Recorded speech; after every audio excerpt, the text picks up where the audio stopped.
বিজ্ঞানী, মাসে মাসে লক্ষ লক্ষ টাকা বেতন নাও, আমি রাতের বেলা যেই স্বপ্ন দেখেছি সেই স্বপ্নও বলা লাগবে এবং স্বপ্নের ব্যাখ্যাও বলা লাগবে। সম্ভব নাকি বলেন? কোন পীরের পক্ষে সম্ভব? কোন বাবার পক্ষে সম্ভব? কোন গণকের পক্ষে সম্ভব? কে কি স্বপ্ন দেখে এটা কি কেউ জানে নাকি? স্বামী স্ত্রী এক খাটের উপরে শুয়ে আছে, বুঝতেছেন, এক খাটে শুয়ে আছে, স্বামী ঘুমের ভিতরে স্বপ্নে ওই সেই স্কুলের এক বান্ধবীকে নিয়ে নাটোরের গ্রিন ভ্যালি পার্কে বেড়াতে গেছে। এই খবর যদি স্ত্রী জানতে পারতো, সেই স্বামীকে কি খাটে রাখবে? কথা কয় না ভাই, রাখবে নাকি? রাখবে না। কিন্তু স্বপ্নের খবর কেউ জানে না। স্ত্রী এরকম স্বামীকে রেখে স্কুলের সেই বন্ধুর সাথে যমুনা ফিউচার পার্কে ঘুরতে গেছে, এই খবর যদি স্বামী জানে, সেই স্ত্রীর খবর খারাপ না ভালো? একদম খবর করে ফেলবে। স্বপ্নের খবর কিন্তু কেউ জানে না। কত যুবক একদম ঘরের ভিতরে নায়িকাদের ছবি টাঙিয়ে রেখেছে, নায়িকাদের ছবি সারা রাত দেখে, এরকম যদি আমার একটা বউ হতো, ঘুমিয়ে যায় স্বপ্নের ভিতরে নায়িকা তার বুকের উপর। আছে না নাই? এরকম কিন্তু আছে। স্বপ্নে তো স্বপ্নই, এর তো কোনো বাস্তবতা নাই। এরকম কথা, ওই যে যুবকরা পিছনে বসে হাসতেছে, বুঝতেছে হুজুর তো মনের কথা বলেছে, ঠিক কিনা? হুজুর তো সত্য কথাই বলবে, কারণ হুজুর তো এগুলো জানে। যুবকদের সাথেই আমি চলাফেরা করি, আমাকে যুবকরা অনেক বেশি পছন্দ করে যে হুজুর আমাদের মনের কথাগুলো বেশি বলে। মারহাবা কন, মারহাবা কন। এই যে স্বপ্ন তো স্বপ্নই। সেই গণকেরা চিন্তায় পড়ে গেল, বুদ্ধিজীবীরা চিন্তায় পড়ে গেল যে কি ব্যাপার, এটা কি বলা সম্ভব নাকি? আমরা কি বলতে পারবো? তাই বক্তে নাসার বলতেছে, তোমরা নাকি গায়েব জানো, তোমাদের নাকি এত ক্ষমতা, আমি কি স্বপ্ন দেখেছি সেই স্বপ্ন তোমাদের বলা লাগবে, সেই স্বপ্নের ব্যাখ্যাও তোমাদের দেওয়া লাগবে। বলেন তো কারো পক্ষে সম্ভব স্বপ্নের কথা বলা? স্বপ্নের কথা তারা বলতে পারবে না, বলার ক্ষমতাও তাদের নাই। 7 দিনের টাইম দিল, 7 দিনের ভিতরে যদি তোমরা বলতে না পারো, সবার গর্দান উড়িয়ে দেব। কি দেব? গর্দান উড়িয়ে দেব, সবাইকে হত্যা করব। বিনা দোষে হত্যা করে যারা, জুলুম করে যারা, নিঃসন্দেহে স্বৈরাচার তারা, ঠিক না বেঠিক? আল্লাহ রাব্বুল আলামিন কোরআনুল কারীমের ভিতরে বলেন, মান ক্বাতালা নাফসান বিগাইরি নাফসিন আও ফাসাদিন ফিল আরদি ফাকান্নামা ক্বাতালান নাসা জামিআ। যেই ব্যক্তি একজন নিরপরাধ মানুষকে হত্যা করলো, সে যেন দুনিয়ার সমস্ত মানুষকে হত্যা করলো। আর যেই ব্যক্তি একজন মানুষকে বাঁচিয়ে দিল, একজন মানুষকে বাঁচিয়ে দিল, সে যেন সারা দুনিয়ার মানুষকে বাঁচিয়ে দিল। আল্লাহু আকবার কোন। দেখবেন একদল মানুষ কোনো দোষ নেই, শুধু তার প্রতীকে ভোট দেয় নাই, এর কারণেই হত্যা করে ফেলে। আছে না নাই? আছে না নাই? তার দলের নয়, তার মতাদর্শের নয়, তার দলের কথা অনুযায়ী চলে না, তার পিছনে ঘুরে না, এই জন্য রাগারাগি হয়ে মানুষ হত্যা করে ফেলতেছে। মানুষকে আয়না ঘরে নিয়ে বছরের পর বছর রেখে হত্যা করতে ফেলেছে। এরকম জালেম স্বৈরাচার আছে না নাই? এরকম আছে। এরকম জালেম শুধু এই 2024 সালে আপনারা দেখেছেন তা কিন্তু নয়, সেই পূর্বের যুগ থেকে বাদশা বক্তে নসর ছিল, নমরুদ, ফিরাউন ছিল, আবু জেহেল ছিল, বা বাদশা, এরকম আরো অনেক বাদশা ছিল যারা মানুষদেরকে এইভাবে জুলুম নির্যাতন করেছে। বর্তমানেও যারা এরকম মানুষদেরকে আয়না ঘরে তুলবে, ওলামায়ে কেরামকে জেলখানায় বন্দী করে রাখবে, আবু জেহেলের মতো নবীকে যেমন তারা জুলুম করেছিল, বর্তমানেও যারা এই কাজগুলো করবে, বুঝতে হবে তারা কখনো ইমানদার হতে পারে না। নিঃসন্দেহে আবু জেহেল, উতবা, সাইবা, ওলীদ ইবনে মুগীরার বংশধর। কথা বলেন ঠিক কিনা? বাদশা বক্তে নসর ডাক দিয়া বলতেছে, কি ব্যাপার, তোমরা নাকি এত জ্ঞানী, এত জ্ঞান তোমাদের আছে, এত কথা তোমরা বলো, এত রকম বরত্ব দেখাও, তাহলে তোমরা কেন বলতে পারছো না তোমরা নাকি গায়েব জানো? বলেন তো দেখি, গায়েবের জ্ঞান একজনের কাছে আছে, তিনি কে? আলিমুল গায়বি ওয়াশ শাহাদাতি হুয়ার রহমানুর রহিম। গায়েব জানেন একজন, তিনি হলেন আমার আল্লাহ। আল্লাহ রাব্বুল আলামিন ছাড়া গায়েবের খবর কেউ বলতে পারে? কেউ বলতে পারে? গায়েবের খবর আল্লাহ ছাড়া কেউ জানে না। কিন্তু বর্তমানে কিছু ভণ্ড পীর আছে, যেই পীর বাবারা বলে আমরা গায়েব জানি। আছে না নাই? আছে, বলে যে আমরা গায়েব জানি। আজা বাবা, খাজা বাবা, ল্যাংটা বাবা, পীর বাবা, আছে না নাই? সেই বাবার দরবারে খালি পাগলের খেলা। কিসের খেলা? বাবা তোমার দরবারে সব ভণ্ডামির খেলা। পাগলের খেলা বললে তো গান হয়ে যাবেন। হুজুর বলবেন যে হুজুর শুধু গানই বলে। গান না, এই গানের ভিতরেও কিছু কাটছাট করে আমি গজলের কায়দায়, ওয়াজের কায়দায় বানিয়েছি। বলবো নাকি? বাবা তোমার দরবারে সব ভণ্ডামির খেলা। আছে না নাই? মরার পরে কবরে গেলে বুঝবা কত জ্বালা। কথা কন মরার পরে কবরে গেলে বুঝবা কত জ্বালা। বাবা তোমার দরবারে সব ভণ্ডামির খেলা, বাবা তোমার দরবারে সব শিরিকের খেলা। আছে না নাই? কত বাবার দরবারে যাবেন, কুষ্টিয়ায় যান, লালন শাহর মাজারে গেলে দেখা যাবে গাজা বাবা, ওরে সর্বনাশ, তাকানোর জনাই গাজা নিয়ে কি বিধি ব্যস্ত। ওর গাজা বললে আবার তারা রাগান্বিত হয়ে যায়, বলবে এটা গাজা না, সিদ্ধি, পবিত্র খাবার। নাউজুবিল্লাহ কন। এরকম বিভিন্ন রকম যুক্তি দিয়ে দিবে। বাংলাদেশে তো পীরের অভাব নাই, এত ভণ্ড পীর আছে, হক্কানি পীরও আছে, কিন্তু ভণ্ড পীরের সংখ্যাই বাংলাদেশে বেশি, ঠিক না ব্যাঠিক? বাংলাদেশে ল্যাংটা বাবাও আছে, ল্যাংটা বাবার মাজারে যাবেন, সেই মুরিদরা বলবে তুমি আমার বাবার সম্পর্কে উল্টাপাল্টা কথা বলো, জানো আমার বাবার ভিতরে কি আছে? তোর বাবার ভিতরে কি আছে তা তো দেখাই যাচ্ছে, ঠিক কি না?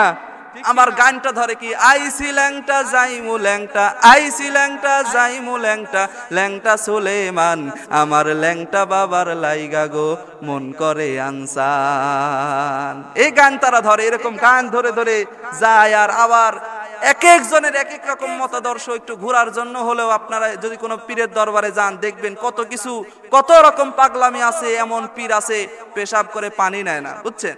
পেশাব করে পানি নেয় না। মুরিদ জিজ্ঞাসা করছে কি ব্যাপার বাবা, এ কি দেখলাম আমি তো বিশ্বাস করতে পারছি না। কি দেখছিস? কয় আমরা তো জানি মুসলমানেরা পেশাব করলে পানি নাই, আমরা হলাম মুসলমান, পেশাব করে পানি নিতে হয়, আপনি তো পানি নিলেন না। চুপ, লোক করে থাক, যেই কথা বলছিস আর বলিস না কেন? সেই পীর সাহেব ডাক যা কয়, নবীর নাতি হুসাইন যেই পানি করে কারবালার প্রান্তরে জীবন দিয়েছে, শহীদ হয়েছে, সেই পানি আমি এই জায়গায় ঠেকাবো না। বুঝতেছেন? নবীর নাতি যেই পানি করে জীবন দিয়েছে, সেই পানি যদি আমি এই জায়গায় ঠেকাই, আল্লাহ কি আমাকে মাফ করবে? নাউজুবিল্লাহ কন। এত রকম পীরের পূজা বাংলার জমিনে চলে। আমরা চাই এই সমস্ত যত ভণ্ড পীর আছে সব কিছু যাতে বাংলার জমিন থেকে উদ্ঘাত হয়ে যায়, ঠিক না ব্যাঠিক? পীর পূজায় আর মাজার গিরি চলছে দেশটা জুরিয়া, সেরে কি আর ভণ্ডামিতে গেছে দেশটা ভরিয়া, ঠিক না ব্যাঠিক? আবার গাজার কলকি টান মারিয়া দেখাই খাজার শান, ওরা শিক্ষিত শয়তান, ওরা শিক্ষিত শয়তান, ওরা শিক্ষিত শয়তান, ওরা শিক্ষিত শয়তান। নারায়ে তাকবীর। এই সমস্ত শিক্ষিত শয়তান থেকে আমাদের দূরে থাকতে হবে। আরো এখন কি বলবো, দুঃখের কথা বলতে গেলে কথা আসেই। ওই ওয়াজের কি ওইদিকে যাব না, এদিকে আর দুই একটা কথা বলবো, এদিকে বলবো দুই একটা কথা। এই যে আমি দেখি, আমি তো পুষ্পপাড়া ছাত্রাবাসে থাকি, এখানে দেখি মাঝে মাঝে বিশ্ব রোড দিয়ে বাস যায়, বুঝছেন? বাস যায় গরু নিয়ে, ছাগল নিয়ে, মহিষ নিয়ে, টাক লোড করে যায়, আর গান বাজায়, তোমার প্রেমে পুইরা পুইরা অন্তর হইল সাওয়াই। আছে না নাই? তোমার প্রেমে কাদিয়া কাদিয়া রজনী কাটাওয়াই। মাশাআল্লাহ। এরকম না ভাই, আমার সময় আপনারা বাজায় না, আমাকে আবার তাহিরি বাবা বানিয়ে দেবে। আমি তাহিরি বাবা না, আমি বাস্তবতা বলছি। এরকম থেকে বাজায়, আমরা বলি হাই রে মানুষের বিশ্বাস, হাই রে মানুষ কতটা মূর্খ হলে এরকম বাবার দরবারে গিয়ে এই গরু ছাগল দিয়ে আসে। তোর জন্য সবচাইতে বড় পীর হলো তোর নিজের জন্মদাতা পিতা। কথা বলেন ঠিক কিনা? সেই বাবার কাছে গিয়ে তুমি একদিন একটা কলা কিনে দাও না, আর তোমার সেই ভণ্ড পীরের কাছে তুমি গরু ছাগল নিয়ে যাও। আছে না এরকম অনেক মানুষ? নিজের বাবা মাকে খাইতে দেয় না, কিন্তু সেই পীরের জন্য এগুলো নিয়ে যায়, সেই পীর সেখানে এগুলো নিয়ে তামাশা করে। এরকম অনেক নজির বাংলার ইতিহাসে আছে, ঠিক না বেঠিক? আমার ভাইরা, আমার বন্ধুগণ, আমি আর এদিকে যাব না, আলোচনা সামনের দিকে নিয়ে যাই। আল্লাহর পয়গম্বর সাইয়্যিদিনা দানিয়েল আলাইহিস সালামের কাছে খবরটা চলে গেল যে বাদশা এমন একটা স্বপ্ন দেখেছে, এই স্বপ্নের ব্যাখ্যা কারো কাছে জানা নাই। এই স্বপ্ন কি দেখেছে তাও বাদশা বলতে পারে না। এখন যদি সেই বাদশার কাছে স্বপ্নের কথা আর স্বপ্নের ব্যাখ্যার কথা কেউ যদি না বলে, তাহলে বাদশা রাগান্বিত হয়ে তাদেরকে মৃত্যুদণ্ড দিয়ে দিবে, তাদেরকে হত্যা করবে। সাইয়্যিদিনা দানিয়েল আলাইহিস সালাম, আল্লাহর পয়গম্বর, যখন এই কথাও জানতে পারলেন জেলারের কাছ থেকে, জেলারকে ডাক দেয়া বলতেছে, ও পুলিশ ভাই শোনো মনোযোগ দিয়ে, আমি বাদশার স্বপ্নের কথাও বলে দেব এবং বাদশার স্বপ্নের ব্যাখ্যাও বলে দেব। এই দুইটা খবর আমার কাছে আছে। বলেন তো দেখি, এই খবর জানিয়ে দিয়েছেন একজন, তিনি কে? আল্লাহ পারে কি পারে না? আল্লাহ তাআলা ওই যে বাদশা বখতেনাসরের মাথা থেকে খবরটা ডিলিট করে দিয়েছেন। ডিলিট করে দিয়ে সেই পয়গম্বর, আল্লাহর পয়গম্বর হযরতে দানিয়াল আলাইহিস সালামের মগজের ভিতরে ঢুকিয়ে দিয়েছেন। এই ক্ষমতা, এই পাওয়ার আল্লাহর আছে না নাই? কোথাও যা কাজও তাই দানিয়াল আলাইহিস সালামের মাথার ভিতরে চলে গেছে। দানিয়াল আলাইহিস সালাম যখন এই কথা বললেন যে আমি বাদশার স্বপ্নের কথা বলে দেব, বাদশার স্বপ্নের কথা আমি বলে দেব, এটা জেলার শোনার সঙ্গে সঙ্গে তো একদম সালাম দিয়ে উঠলে। এতদিন দেখেন আসসালামু আলাইকুম হুজুর, আপনি তো আমার বড় হুজুর, আপনি তো আমার পীর সাহেব, আপনাকেই তো আমি খুঁজছি, আপনার জন্যই তো জাতি অপেক্ষা করে আছে, আপনি গেলেই তো আমরা বাঁচতে পারবো। যে এই রকম ভাবে যখন বলা শুরু করলো, তখন বলতেছে আস্তে দাঁড়াও, এত তাড়াহুড়া করো না, আমি এই কথা বলবো, আমার শর্ত আছে। কি শর্ত? সব শর্ত আমরা মেনে নেব। শর্ত হলো তোমার নেতাকে গিয়ে বলো আমার সাথে যে ৭০,০০০ উম্মত রয়েছে, এই ৭০,০০০ উম্মতকে মুক্তি দেওয়া লাগবে। মারহাবা কন। নেতা কারে কয় বুঝতেছেন? নেতা, নেতার পিছনে গিয়ে আপনি ঘুরবেন, নেতার পিছনে গিয়ে মিছিল দিচ্ছেন, আমার নেতার চরিত্র একদম পবিত্র বানিয়ে দিচ্ছেন, জান্নাত পার করে দিচ্ছেন নেতাকে স্লোগান দিয়ে। মিছিল থেকে আপনি আটকা পড়ে যাবেন, আপনাকে জেলে নিয়ে যাওয়া হবে। নেতার টাকা আছে, লোক আছে, নেতা ১ ঘন্টার ভিতরে বের হয়ে আসবে, কিন্তু আপনি গরিব মানুষ, আপনার জেলে পচে মরা লাগবে। ঠিক না ব্যাঠিক? নজির আছে না ভাই? এরকম অনেক নজির আমাদের হাতে কিন্তু আছে। এই জন্য সব সময় হুজুকে তাল মিলে নেতার পিছে চললে হবে না। যে নেতা আপনার জন্য নিবেদিত পান, যে নেতার জন্য জেলে গেলে সে, যে নেতা আপনাকে বের করবে, সেই নেতার পিছেই ঘোরা লাগবে। ঠিক না ব্যাঠিক? বনে ইসরাইলের লোকেরা নেতা হিসেবে মেনেছিল আল্লাহর পয়গম্বর হযরতে দানিয়াল আলাইহিস সালামকে। হযরতে দানিয়াল আলাইহিস সালাম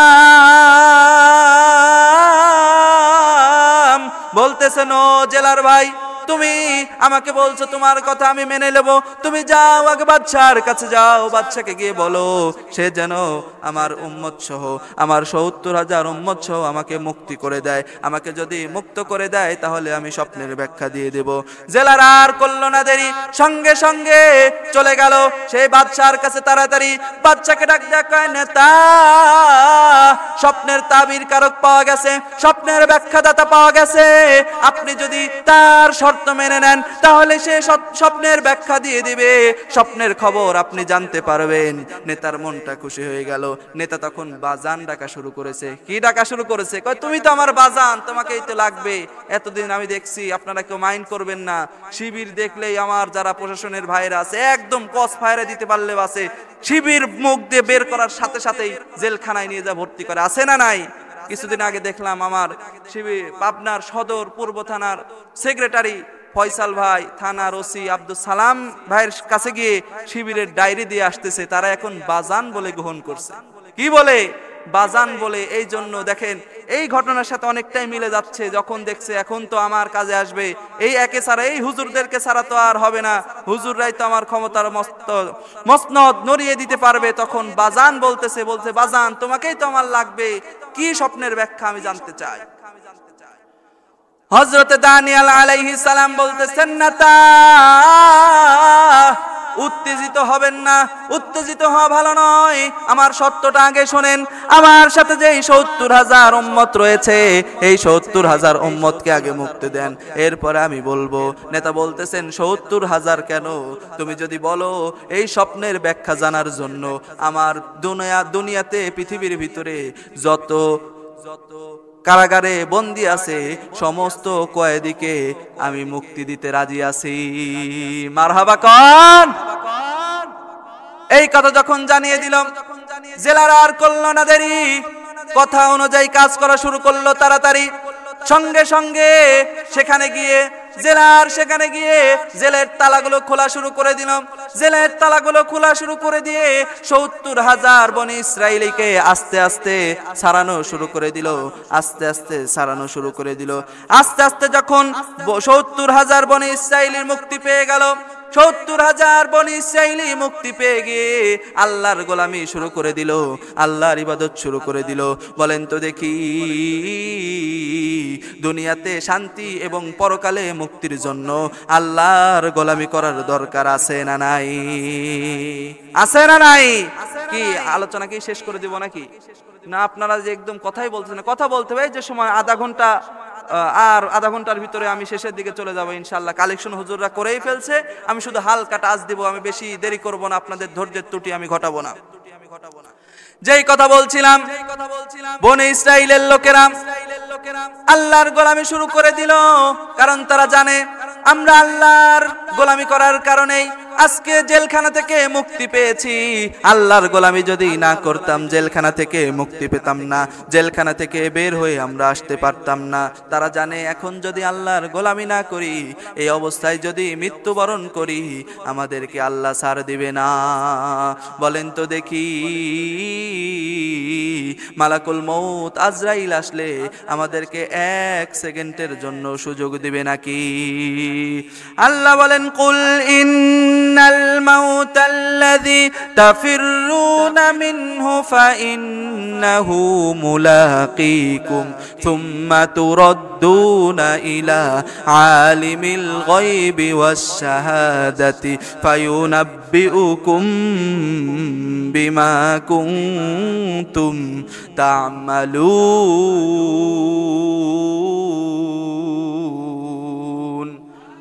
আল্লাহ রাব্বুল আলামিন ডাক দিয়া বললেন, ও দুনিয়ার মানুষেরা, মালাকুল মউত আজরাইল তোমাদের সামনে আসবে যখন, 1 বিন্দু পরিমাণ সময় তোমাদেরকে দেওয়া হবে না তখন। এই জন্য যা করার তোমরা এখনই করো, তোমাদের যা করার এখনই করা লাগবে। তোমাদেরকে জন্ম থেকে মৃত্যু পর্যন্ত আমি হায়াতের জিন্দেগি দান করেছি।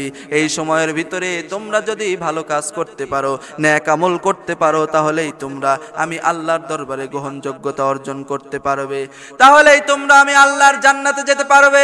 অতএব তোমরা আমার গোলামি করতে থাকো, তোমরা আমার ইবাদত বন্দেগী করতে থাকো। হাসরের ময়দান তো এমন ময়দান হবে, হাসরের ময়দানটা এত কঠিন ময়দান হবে, এ সময় কারো সুপারিশ চলবে না, এ সময় কারো কোনো পাওয়ার কাজে আসবে না, দুনিয়ার টাকা পয়সা বাড়ি গাড়ি কোনো কাজে আসবে না, দুনিয়ার মায়া মোহব্বত কোনো কাজে আসবে না, দুনিয়ার লাঠি কোনো কাজে আসবে না। বলেন তো দেখি, হাসরের ময়দানে সব ক্ষমতা পাওয়ার থাকবে একজনের হাতে, তিনি কে? হাসরের ময়দান এমন একটি ময়দান হবে, আমাদের হাতে যখন আমলনামা দেওয়া হবে, আমলনামাটা যখন আমরা হাতে পেয়ে যাব, তখন আমরা বলতে থাকবো, মালি হাযাল কিতাব লা ইউগাদিরু সগীরাতান ওয়ালা কাবীরাতান ইল্লা আহসাহা। এটা কেমন কিতাব দেখে, এই কিতাবের ভিতরে কি আশ্চর্যজনক কিতাব। এই কিতাবের ভিতরে ছোট কথা বড় কথা কোনো কথাই বাদ দেওয়া হয় নাই। কখন কাকে গালি দিয়েছিলাম, কখন কার সাথে খারাপ ব্যবহার করেছিলাম, কখন কাকে মেরেছিলাম, কখন কাকে হত্যা করেছিলাম, কখন মেসেঞ্জারে কোন মেয়েকে SMS করেছিলাম, কখন কোন মেয়েকে চোখ মেরেছিলাম, সব কিছু লেখা আছে। কি বুঝতেছেন না? এটা কি আশ্চর্যজনক কিতাব। যা করেছি সব তো আল্লাহ তাআলা রেখেছে। এটা তো কি আশ্চর্যজনক কিতাব, যা করেছি সব তো আল্লাহ তাআলা রেখেছে। এইভাবে যখন আমাদের আমলনামা হাতে দিয়ে দেওয়া হবে, এই আমলনামাটা যদি আমাদের ভালো হয়, আমলনামার ভিতরে যদি ওয়াজ মাহফিল লেখা থাকে, আমলনামার ভিতরে যদি দান সদকা লেখা থাকে, আমলনামার ভিতরে যদি নামাজ রোজা লেখা থাকে, আমাদের আমলনামাটা ডান হাতে আসবে, আমরা আল্লাহর জান্নাতে চলে যাব। অন্যথায় যদি আমলনামার ভিতরে গুনার কাজ লেখা থাকে, আমলনামার ভিতরে যদি নামাজ না থাকে, আমলনামার ভিতরে যদি রোজা না থাকে, আমলনামার ভিতরে যদি দান সদকা না থাকে, আমাদের জন্য আবাস স্থান হবে জাহান্নাম, যা বড়ই শাস্তিদায়ক জায়গা। ইন্নাহা সাআত মুস্তাকাররাও ওয়া মুকামা। নিঃসন্দেহে জান্নাত এমন একটি জায়গা, জান্নাত নিঃসন্দেহে একটি শাস্তির জায়গা। জাহান্নামীদের জন্য নিঃসন্দেহে জাহান্নাম হলো একটি শাস্তিদায়ক জায়গা। এইখানে পড়বে যারা নিঃসন্দেহে আযাব পাবে, তারা গজব পাবে তারা। এখানে এমন খাবার তাদেরকে দেওয়া হবে, এমন পানি দেওয়া হবে, ইন্নাহা সাআত মুস্তাকাররান ওয়া মুকামা ইল্লা হামিমান ওয়া গাসসাকা। এই জাহান্নামের অধিবাসীদেরকে গরম পানি দেওয়া হবে, গরম পুষ দেওয়া হবে। বলেন তো দেখি, একজন মানুষের কাছে কি কখনো গরম পুষ পান করা সম্ভব নাকি? সম্ভব কিন্তু নয় ভাই। এই জাহান্নামে যদি আমরা যাই, আল্লাহ তাআলা আমাদের সকলকে জান্নাতের সুউচ্চ মাকাম দান করুন। সকলে বলি আল্লাহুম্মা আমিন। কথার কথা বলছি, দিলটা একটু নরম করে দেন, একটু মনোযোগ দিয়ে শুনেন। জাহান্নামটা কি জায়গা, কি কঠিন জায়গা। আমি যে ওয়াজ অন্যদিকে চলে যাচ্ছি, কিন্তু মনে করেন না যে হুজুর মনে হয় স্বপ্নের কথা বলবে না, তা কিন্তু নয়। স্বপ্নের কথাও আমি বলবো। কি ভয়ঙ্কর স্বপ্নটা দেখে সেই বাচ্চা, কি ভয়ঙ্কর স্বপ্নটা দেখে তাও আমি বলবো। স্বপ্নের ব্যাখ্যা কি, সেই স্বপ্নের কারণে তার কি ক্ষতি হয় তাও আমি বলবো। চিন্তা করেন না আমি নাটোরের বক্তা বাগদাদি, ওয়াজ ফাঁকি দিই না, আমি একদম ওয়াজ রেখে দিয়েছি। এই ওয়াজটা আমি অবশ্যই বলবো। একটু জাহান্নামের বর্ণনা আমি দিতে চাচ্ছি কোরআনের আলোকে। আপনারা শুনবেন না? কোরআনের আলোকে শুনবেন না আপনারা? কোরআন থেকে কথা বলবো, শুনতে হবে। এই কোরআন এমন একটি কিতাব, এই কোরআন এমন একটি কিতাব যার ভিতরে বিন্দু মাত্র সন্দেহ নেই। কথা বলেন ঠিক কিনা? প্রতিটা কিতাবের শুরুতে দেখেন এরকম লেখা থাকে যে এই কিতাবের ভিতরে কোনো ভুল থাকতে পারে। কোনো পাঠকগণ যদি বিন্দু মাত্র ভুল পান আমাদেরকে অবগত করবেন, পরবর্তী সংস্করণের সময় আমরা তা সংশোধন করার চেষ্টা করব। লেখা থাকে কি থাকে না? থাকে কি থাকে না? কিন্তু কোরআন এমন একটি গ্রন্থ, যেই কিতাবের রচয়িতা, যেই কিতাবের রচনাকারী শুরুতে চ্যালেঞ্জ করে দিয়েছেন, যালিকাল কিতাবুল লা রাইবা ফি। এটা এমন একটি কিতাব, এই কিতাবের ভিতরে বিন্দু মাত্র সন্দেহ নাই। চিল্লায় বলেন আল্লাহু আকবার। এখন বলবেন হুজুর ঠিক আছে বুঝলাম, আল্লাহর কোরআনের ভিতরে কোনো সন্দেহ নাই, আল্লাহর কোরআনের ভিতরে কোনো ভুল নাই। তাহলে এই কোরআনটা এখন আছে, নবীর সময় ছিল, আজকে 1400 বছর পরেও আছে। এই কোরআনটা যদি বিলুপ্ত হয়ে যায় আজ থেকে 10, 20, 50, 100 বছর পরে, তাহলে আমরা কি মানব? বলেন তো দেখি। দুনিয়ার সব গ্রন্থ ধ্বংস হতে পারে, বিলুপ্ত হতে পারে, তবু আল্লাহর কোরআন ধ্বংস হবে নাকি? আল্লাহ রাব্বুল আলামিন বলেন, ইন্না নাহনু নাযালনা যিকরা ওয়া ইন্না লাহু লাহাফিজুন।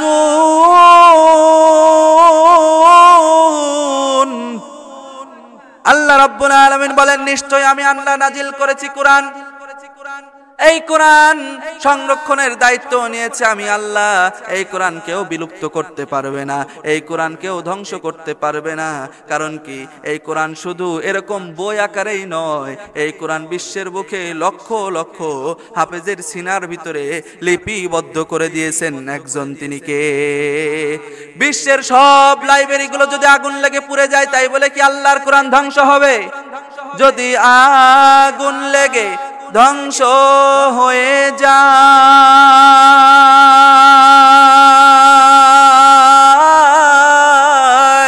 পৃথিবীর সব বইয়ের দোকান, তবুও বিশ্ব থেকে হারাবে না পবিত্র কোরআন। দুই হাত তুলে বলেন ঠিক কিনা? যদি আগুন লেগে ধ্বংস হয়ে যায় পৃথিবীর সব বইয়ের দোকান, তবুও বিশ্ব থেকে হারাবে না পবিত্র কোরআন। এখন বলবেন কিভাবে? এর দলিলও আমার কাছে আছে। কোরআন ধ্বংস করবে কেমন করে? তোর আগুনের তেজ বিশ্ব ধরায় আছে, কোরআনের অগণিত হাফেজ। ঠিক কিনা? কোরআন ধ্বংস করবে কেমন করে? তোর আগুনের তেজ বিশ্ব ধরায় আছে, কোরআনের অগণিত হাফেজ। ও তারা ছাপাবে আসমানি গ্রন্থ, ও তারা ছাপাবে আসমানি গ্রন্থ, বাঁচাবে মুসলমানের মান, বিশ্ব থেকে হারাবে না পবিত্র কোরআন। লিল্লাহে তাকবীর। যেই কোরআনের ভিতরে কোনো ভুল নাই, যেই কোরআন হারিয়ে যাওয়ার সম্ভাবনা নাই, সেই কোরআন মানতে আমাদের কোনো সমস্যা আছে? আরো জোরে বলেন, সমস্যা আছে? এই কোরআন শুধু মানলে হবে না, এই কোরআন শুধু বসে বসে মসজিদের চিপায় বসে বসে শুধু আমরা কোরআন মানবো তা কিন্তু হবে না। এই কোরআন যেমন আছে মসজিদে মানতে হবে, বাড়িতে মানতে হবে, রান্নাঘরে মানতে হবে। এই রান্নাঘর থেকে পার্লামেন্ট পর্যন্ত নিয়ে যাওয়ার সংগ্রামও এই কোরআন দিয়েই করতে হবে। কথা বলেন ঠিক কিনা? এই কোরআন তো মজেজাপূর্ণ কোরআন। এই কোরআন দুনিয়ার সাধারণ কোনো মানুষের হাতে লেখা কিতাব নয়, ঠিক না ভাই? ঠিক। এই কোরআন রচনা করেছেন একজন, তিনি কে? এর দলিল কোরআনের ভিতরে আছে, ওয়ালাকিন তাসদীকাল্লাযী বাইনা ইয়াদাইহি ওয়া তাফসীলাল কিতাবি লা রাইবা ফীহি মির রাব্বিল আলামিন। জোরে বলেন মারহাবা। এই কোরআন আল্লাহ তাআলা স্বয়ং নিজেই রচনা করেছেন। এই কোরআন মানতেও আমাদের কোনো সমস্যা নেই। এই কোরআনে যা আছে তাই আমাদের মানা লাগবে। প্রতিটা কথা মেনে আমাদের সামনের দিকে অগ্রসর হতে হবে। কথা বলেন ঠিক কিনা? এই কোরআনের ভিতরে সব কিছু আছে, আপনি কি চান? এই কোরআনের ভিতরে ইতিহাস আছে, উপন্যাস আছে, এই কোরআনের ভিতরে গল্প আছে, নসিহা আছে, আদেশ আছে, নিষেধ আছে, সমস্ত বিষয়াদি আল্লাহর কোরআনের ভিতরে আছে। এই কোরআন কাউকে কোন দলকে উদ্দেশ্য করে কি আল্লাহ নাজিল করেছে? কোরআন নেই না? আচ্ছা, এখানে আল্লাহ রাব্বুল আলামিন কোন দল কোন গোষ্ঠীকে উদ্দেশ্য করে কি কোরআন নাজিল করেছে? সাপোজ মনে করেন দীর্ঘদিন ধরে ক্ষমতায় ছিল আওয়ামী লীগ, তাই বলে আল্লাহ কি তাদেরকে কোরআন বাজেট দিয়ে দিয়েছে? কথা বলেন, বাজেট দিয়ে দিয়েছে? ক্ষমতার আশেপাশেও নেই বিএনপি, তাই বলে দয়া দেখি আল্লাহ কি তাদেরকে কোরআন বাজেট দিয়ে দিয়েছে? নিষেধাজ্ঞা দিয়ে যাদেরকে দাবিয়ে রাখা হয় জামাত ইসলাম, আল্লাহ কি তাদেরকে কোরআন বাজেট দিয়ে দিয়েছে? তাহলে কোরআন কার? আওয়ামী লীগ, বিএনপি, জামাত, জাতীয় পার্টি, এলডিবি, ভাসানী, কামার, কুমার, জেলে, তাঁতি, মুসারু, ড্রাইভার, হেল্পার, কন্ট্রাক্টর, জজ, ব্যারিস্টার, উকিল, মনি, মুক্তা, তিবিয়ান আল্লি কুল্লি শাই, বিশ্ব মানবতার মুক্তির জন্য নাজিল করেছি কোরআন। কথা বলেন ঠিক কিনা? এই কোরআন এমন গ্রন্থ, এই কোরআন যারা ফলো করবে, যারা মানবে, তারাই সমাধান পেয়ে যাবে, তারাই জীবনের সৌন্দর্য খুঁজে পাবে, তারাই জীবনটাকে সুন্দরভাবে গোছিয়ে নিতে পারবে। কথা বলেন ঠিক কিনা? এই যে কোরআন সম্পর্কে সংক্ষিপ্ত একটু কথা বললাম, এই কোরআনের যে পরিচয়টা আমি দিলাম, এরপর থেকে এই কোরআন মানতে আমাদের কোনো সমস্যা আছে? কোরআন আমাদের মানতে হবে। কোরআন শুধু ঘরে বসে মানলে হবে না, এই কোরআন আমাদেরকে সেই জায়গা পর্যন্ত পৌঁছে নিয়ে যাওয়ার সংগ্রাম আমাদের করতে হবে। সংসদে আমরা সব শাসন দেখেছি, কোরআনের শাসনকে একবারও দেখেছি? আমরা দেখেছি 47-এর পর থেকে যদি আমরা বলি সূর্য যদি উঠে থাকে অমৃত যাবে নিশ্চিত, আইবির শাসন, মুজিবরের ভাষণ, জিয়া কেটেছে খাল, এরশাদের নানান তাল, ফখরুদ্দিন, মঈনুদ্দিন, শেখ হাসিনা, সব ঘোড়ার ডিম দেখা শেষ। আগামীর বাংলাদেশ ইসলামের বাংলাদেশ, আগামীর বাংলাদেশ কোরআনের বাংলাদেশ, আগামীর বাংলাদেশ টুপিওয়ালাদের বাংলাদেশ, আগামীর বাংলাদেশ হুজুরদের বাংলাদেশ, আগামীর বাংলাদেশ ইসলামের বাংলাদেশ করার জন্য, আগামীর বাংলাদেশ কোরআনের বাংলাদেশ করার জন্য, আগামীর বাংলাদেশ হুজুরদের বাংলাদেশ করার জন্য যদি জীবন দেওয়া লাগে, বুকের তাজা রক্ত ঢেলে দেওয়া লাগে, বউ বিধবা করা লাগে, কে কে রাজি আছেন? দুই হাত তুলে আল্লাহকে দেখা।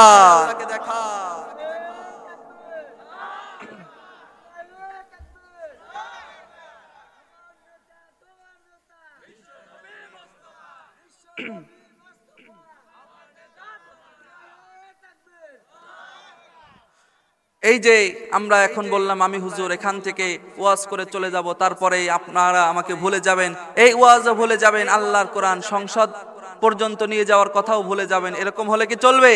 আল্লাহর কোরআন সংসদে নেওয়ার জন্য, আল্লাহর কোরআন সংসদে নেওয়ার জন্য আমাদেরকে অবশ্যই সংগ্রাম করতে হবে। আল্লাহর কোরআন সংসদে নেওয়ার জন্য বিপ্লবী হতে হবে, জীবন দেওয়ার জন্য প্রস্তুত থাকতে হবে। কথা বলেন ঠিক কিনা?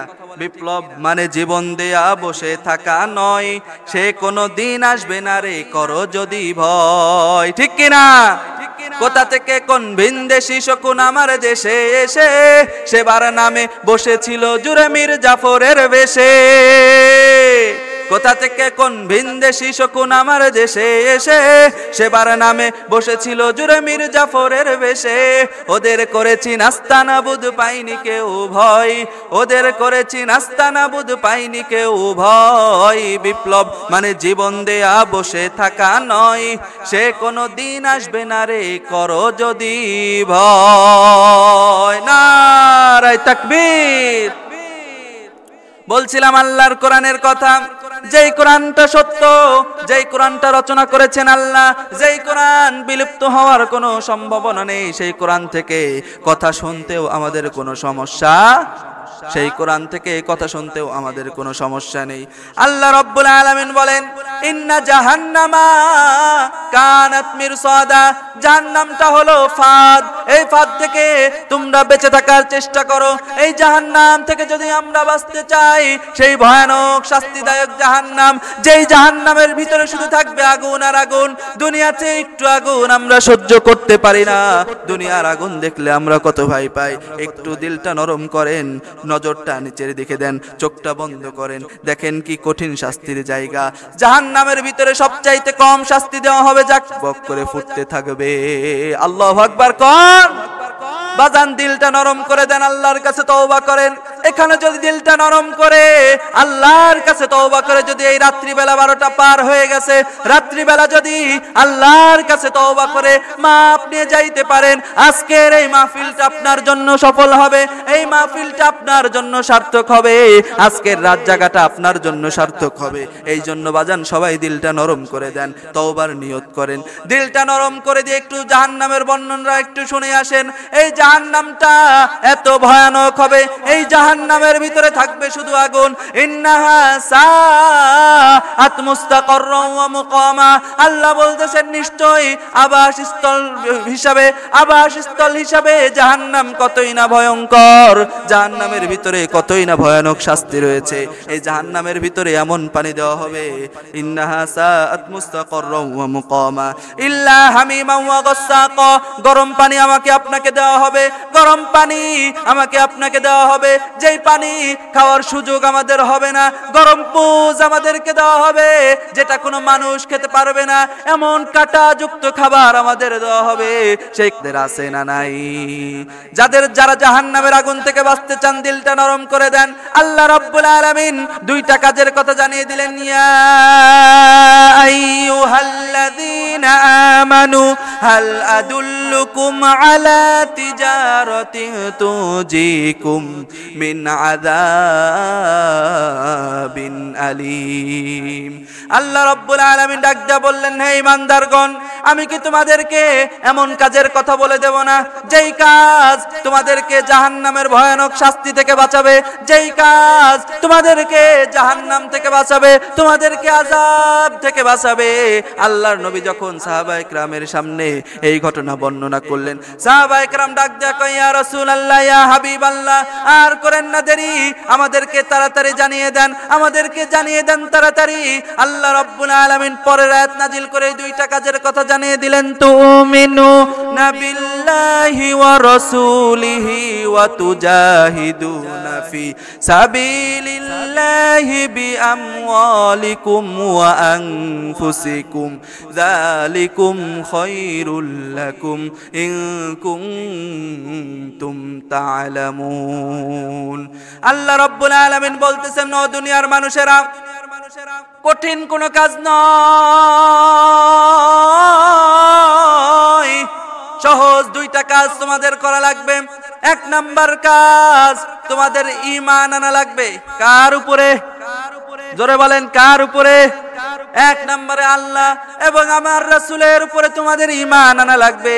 দুই নম্বরে ওয়াজাহিদুনা ফি সাবিলিল্লাহ, আল্লাহর রাস্তায় জিহাদ করা লাগবে। এই দুইটা কাজ যদি তোমরা করতে পারো, তাহলে তোমাদেরকে আমি আল্লাহ জাহান্নাম থেকে বাঁচিয়ে দেব। সুবহানাল্লাহ কোন? এই দুইটা কাজ করার জন্য আমরা প্রস্তুত আছি না নাই? এক নম্বরে বলেছি ঈমান আনা লাগবে। ঈমান কি? ঈমান হলো কমিটমেন্ট, ঈমান হলো চুক্তি। স্বামী আর স্ত্রী যখন বিবাহ হয়, কবুল বলার মাধ্যমে কিন্তু তাদের মধ্যে চুক্তি হয়ে যায়। সংসারের যত দায়ী দায়িত্ব আছে সব কিছু কিন্তু স্ত্রী মেনে নেয়, সব কিছু কিন্তু স্ত্রী করতে থাকে। স্বামীর জামা কাপড় ধোয়া, স্বামীর কাজকর্ম করা, স্বামীর সংসারটা সুন্দরভাবে গুছিয়ে নেওয়ার দায়িত্ব কিন্তু স্ত্রীর হাতে চলে যায়। কবুল বলার মাধ্যমে যখন স্ত্রী স্বামীর কাছে চুক্তিবদ্ধ হয়ে যায়, ঠিক তেমনি আল্লাহ এবং রাসূলের উপরে ঈমান আনার কারণে আল্লাহ রাসূলের সাথেও আমাদের চুক্তি হয়ে যায়। আল্লাহ রাসূলের সাথে যেমন আমাদের চুক্তি হয়ে যায়, যখন আল্লাহর সমস্ত বিধিবিধান আমাদের জন্য মানা ফরজ হয়ে যায় তখন। ঈমান যখন আমরা আনবো তখন আমাদের আল্লাহর সব বিধিবিধান মানা লাগবে, প্রতিটা হুকুম আহকাম মানা লাগবে। ঈমানের বিষয়টা চলে গেল। এরপরে হলো যে জাহিদুনা ফি সাবিলিল্লাহ, আল্লাহর রাস্তায় জিহাদ করা লাগবে। এখন বলবেন হুজুর এখন তো কোথাও যুদ্ধ নেই, কোথায় আমরা জিহাদ করব? শুধু অস্ত্র দিয়ে মারামারি করার নাম জিহাদ নয়।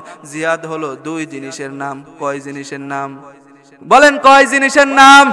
দুই জিনিসের নাম। একটা হলো বিআমওয়ালিহিম, নিজের সম্পদ, ওয়া আনফুসিহিম, এবং নিজের জীবন। যখন সম্পদের প্রয়োজন হবে তখন সম্পদ দেওয়া লাগবে, যখন জীবনের প্রয়োজন হবে তখন জীবন দেওয়া লাগবে। এই দুইটা কাজের জন্য যদি আমরা সব সময়